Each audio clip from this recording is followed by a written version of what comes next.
Serial वसुधा के आने वाले ट्रैक में कहानी एक ऐसे मोड़ पर पहुंच चुकी है जहां हर रिश्ता टूटने की कगार पर दिखाई दे रहा है। चंद्रिका ने ऐसी गलती कर दी है जिसे शायद अब वह चाहकर भी सुधार नहीं पाएगी।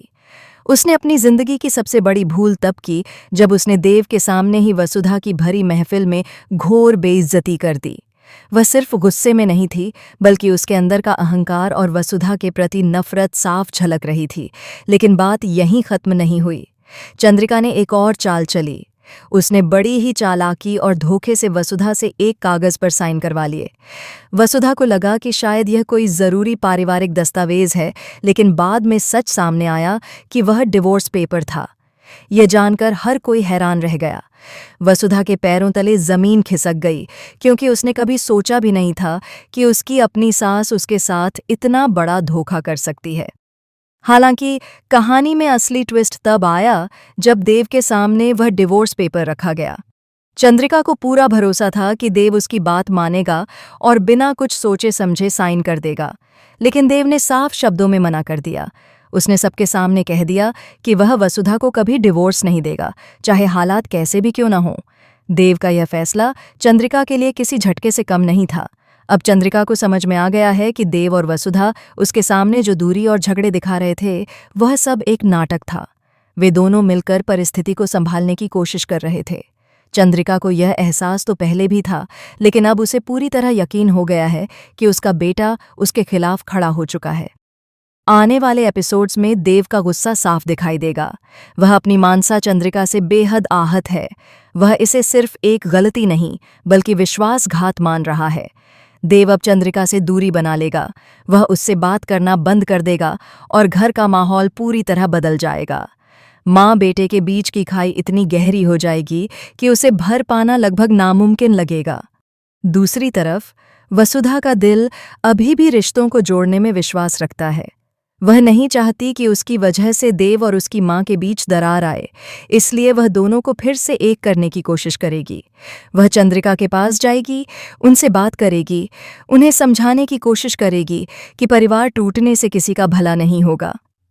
लेकिन उसकी हर कोशिश शायद नाकाम हो जाए, क्योंकि देव का दिल इस बार सच में टूट चुका है। वह अपनी माँ को माफ़ करने के लिए तैयार नहीं दिख रहा। चंद्रिका भी अपनी जिद पर अड़ी हुई है। उसके लिए उसकी प्रतिष्ठा और उसके सिद्धांत सबसे ऊपर हैं। चाहे वसुधा कितनी भी समझदार, संस्कारी और अच्छी क्यों न हो, चंद्रिका उसे अपनी बहू के रूप में स्वीकार करने को तैयार नहीं है। उसका मानना है कि वसुधा उसके परिवार के लायक नहीं है, और यही सोच उसे अकेलेपन की ओर धकेल रही है। अब कहानी में एक और बड़ा मोड़ आने वाला है। सिर्फ देव और चंद्रिका का रिश्ता ही नहीं टूटेगा, बल्कि प्रभात और चंद्रिका के बीच भी दूरी बढ़ जाएगी।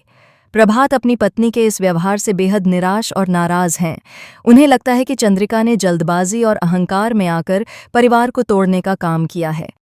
वह चंद्रिका से बात तक नहीं करना चाहते। उनके चेहरे पर साफ दिखता है कि उनका विश्वास भी अब डगमगा चुका है।